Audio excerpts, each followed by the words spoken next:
Hi. So we're talking about Lyapunov processes. And Lyapunov processes give us one technique, one tool for possibly determining whether or not a system goes to equilibrium. So it can tell us for sure the system's going to go to equilibrium. But sort of lingering out, there's this question of, well, can we always tell? Maybe not using Lyapunov functions, but if we have a system, can we say for sure, hey, does this go to equilibrium or does it not go to equilibrium? Well, that's the question that we're going to take up in this lecture. Does a system go to equilibrium or does it not, or can we even tell? Well, and that's a good question. So what we're going to do is we're going to do this in two ways. We're going to do this in sort of a fun way with some examples, and then we'll do something a little bit deeper. We'll see, in fact, that why some processes are very hard to figure out. So here's the fun example, and this is called chairs and offices. And this actually comes from an experience that one of my former students had. So the student had learned about the Lyapunov functions in class, and she's working for some firm, and this firm is moving to new offices. And they've also got a whole bunch of new office furniture, and they're trying to decide how do we allocate the furniture and how do we allocate the offices. So I'm going to just put furniture in this one category, chairs, and all the offices in this separate category, which I call offices. So to allocate the chairs, my student said, well, here's a really great idea. Let's just give each person a chair. Just randomly assign each person a chair. We can all hold our chairs, because these chairs are different. And then people can just trade.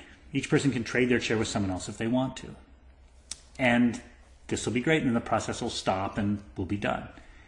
And her boss said, that seems kind of crazy because we could be trading chairs all day. And she said, no, we're not going to trade chairs all day because there's a Lyapunov function. Let the Lyapunov function be how happy people are with their chairs. And this is just a simple exchange market. I'm going to only trade with someone else if I'm happier and if they're happier. And so that means happiness is going to go up. Now, there's a maximum happiness, which would be if everybody had their preferred chair. Now, of course, not everybody may get their preferred chair, but there's still definitely a maximum. So if you assume even some small cost of trading, if it takes time and everything else, you've got to push the chairs around, that means happiness is going to go up for each trade. There's a maximum happiness. Process stops. So the boss says, that's a brilliant idea. So we can do that. We can allocate the chairs that way. Well, then the boss says, hey, that's such a great idea. We can also do it for our offices. We can just randomly assign people offices and then let people trade. And my student said, that's a terrible idea. And the boss says, wait a minute, why is that a terrible idea? It was your idea for the chairs, but now it's a bad idea for the offices. What's going on there?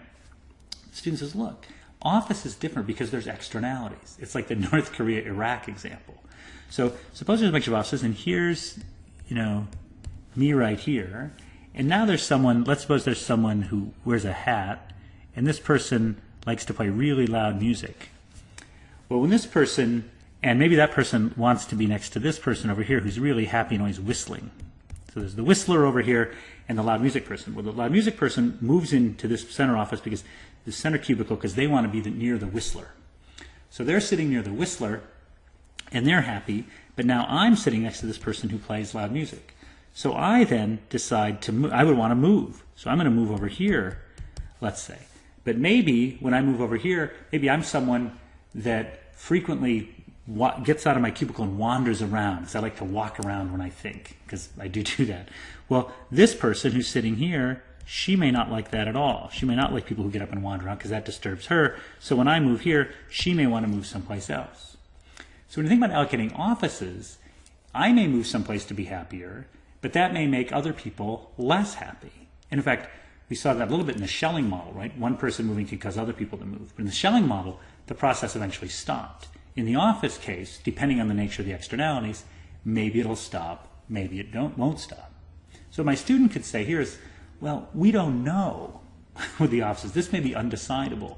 In order to know whether or not the office relocation thing will stop, we're going to need to know a lot about how people feel about other people and how much they care about who their office is next to. So that leads to the deep question. When can you decide, and can you always decide? And that's a hard question. The answer is, it depends on the problem. So in some cases, you can figure out some other way to show or prove that the process goes to equilibrium. Or in some cases, you can come up with a really sophisticated Lyapunov function to show the system goes to equilibrium.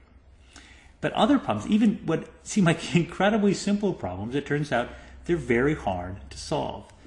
So let me take just a simple instance of this. Can we know that a process stops? So this is the question. Let me take just an incredibly simple instance of this to show you just how complicated even simple processes can be.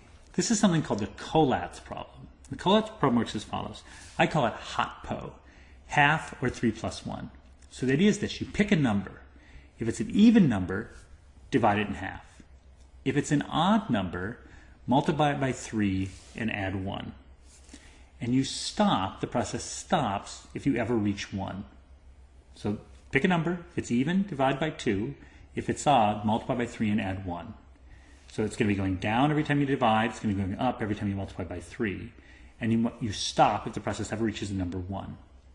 Now you could ask, does this process ever stop? Let's do some examples to see how this works. So let's suppose I start with 5. 5's odd, so I'm going to take 3 times 5 plus 1. So that's 16. Then I divide, that's even, so I divide by 2, that's 8. That's even, I divide by 2, that's 4. That's even, I divide by 2, that's 2. That's even, I divide by 2, that's 1. Process stops. Let's take 7. That's odd, so I multiply by 3. 3 times 7 plus 1. So it's 21, that's 22. That's even, so I divide by 2, that's 11. That's odd, so I multiply by 3 and add 1, that's 34. Then I divide by 2, that's 17. That's even, that's odd, so I multiply by 3 and add 1, that's 52. Even, so I divide by 2. Even, divide by 2, that's 13. Odd, I multiply by 3 and add 1, that's 40. That's even, 20. Even, 10. Even, 5. And once I get to 5, I know, look, 16, 8, 4, 2, 1. Process stops. So I start with 5, I get to 1 pretty quickly. When I start at 7, I get to 1, but it takes a long time. What if I start with 27, start with a bigger number? Well, you see, whoa, this process seems to take an incredibly long time. It's no longer a really simple process. Turns out that this is a very hard problem. In fact, the mathematician Paul Erdős, who's one of the great number theorists ever, said mathematics is not yet ripe for such problems. In other words, mathematics as a subject hasn't matured enough to be able to solve this. We can put a man on the moon, but we can't solve the Collatz problem. Sort of amazing.